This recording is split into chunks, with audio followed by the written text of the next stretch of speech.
Florida State is recruiting extremely well right now, and they're on track to land the best defensive back group in the entire 2024 recruiting cycle, and maybe even their best defensive back class of all time, according to the rankings. FSU already has four-star DB Ricky Knight in the fold, who was yet another battle with in-state rival Miami, which FSU, of course, won. But FSU also recently gained commitments from two five-star defensive backs. The first coming from Charles Lester back in late July, and the second coming from the number one safety in the entire country in KJ Bolden back in August 5th. As impressive as this is already, especially the KJ Bolden recruitment where you essentially stole this kid right out of Kirby Smart's backyard, I don't think the Noles are even close to done yet. The Seminoles are the only team with two top 20 DBs currently committed, and they really already have the best DB group in the entire cycle, but I think they'll look to add two more. One of which being four-star top 100 DB Jamari Howard, who is a former Michigan State commit. The Spartans are still involved here a bit, but he's also recently shown quite a bit of interest in the Florida schools like Miami, Florida, and of course Florida State. FSU got Howard back on campus for the Seminole Showcase event back in July. He chose to come to FSU over Florida, who he keeps saying he's going to visit, but always seems to kind of find a reason not to. Out of the big three, FSU is definitely the school he's shown the most interest in. He's also been on record essentially saying he was looking for a big NIL offer. Now, whether you like or agree with the current NIL landscape or not, it's part of the deal with recruiting now, and it's here to stay. It's not going anywhere.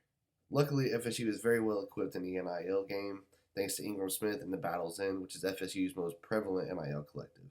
Florida State seems to hold the momentum here as it stands in the middle of August. If I had to put a prediction in now, I'd say he signs with the Noles, but I do expect his recruitment to go well into the season. I'd say late October at the earliest, if not closer to early signing day before he makes his decision.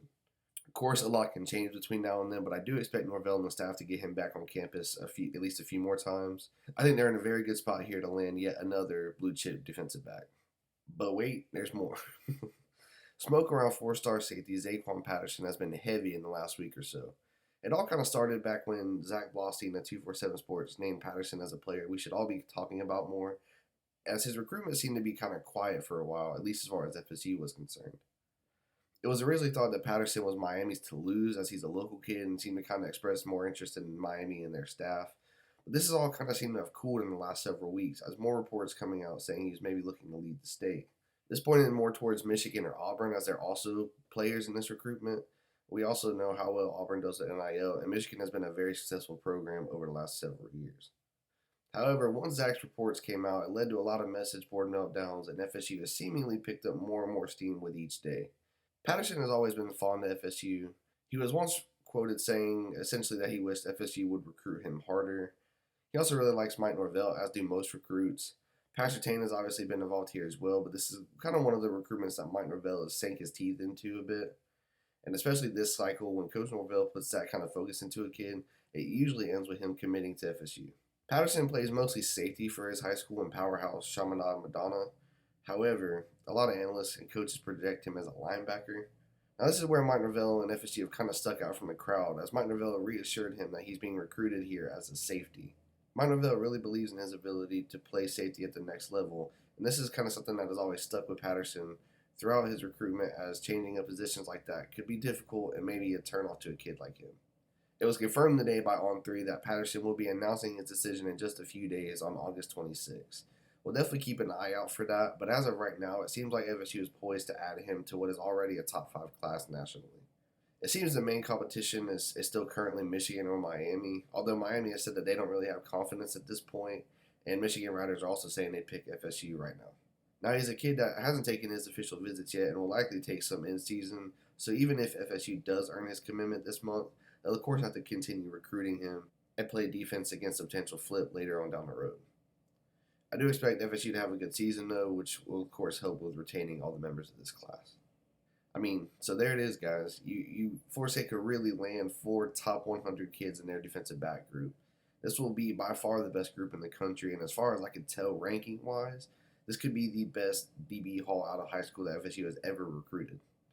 This is absolutely nuts considering this is Pastor Tan's first year as a coach here. If you remember, he was only hired back in January, so incredibly impressive for his first recruiting cycle. Of course, Mike Norvell is playing a role here as well, as I mentioned earlier, and it's no coincidence that this is all happening as FSU is ascending back to national relevance and has gotten very competitive in the NIL space. So competitive that it has our rivals and other programs like UGA or Miami complaining on Twitter about how we're buying recruits, which is honestly music to my ears. But either way, this is shaping up to be a really, really good recruiting class. Back in May, most people were criticizing Florida State recruiting, especially at the defensive back position. And this is one thing I always try to tell people: it's a marathon, not a sprint. I think back then, most people had just hoped that this class would rank anywhere from 8 to 12, with top 10 being pretty optimistic. But now it's looking like the floor is top 10. It could even go as high as the number 3 or number 4 class if a few other recruitments go our way. We knew Mike Norvell would bring us back to this point. FSU has historically recruited very well, especially at the defensive back position, and we just needed some consistency and to stack some wins to get back to where this program should always be. These are exciting times to be an FSU fan. The season is just under 2 weeks away, so lots more content coming. We'll be sure to keep you guys up to date with recruiting and more. If you enjoyed this video and you're an FSU content junkie like I am, definitely hit that like button and consider subscribing. This is a new channel, so I know the audio and lighting isn't the best. The production value could definitely be better. But I'm hoping to make some upgrades here as we hopefully continue to grow. But in the meantime, let me know what you think about FSU recruiting right now. Just how good can this class be? And how excited are you for week 1? Let me know in the comments and let's talk Noles.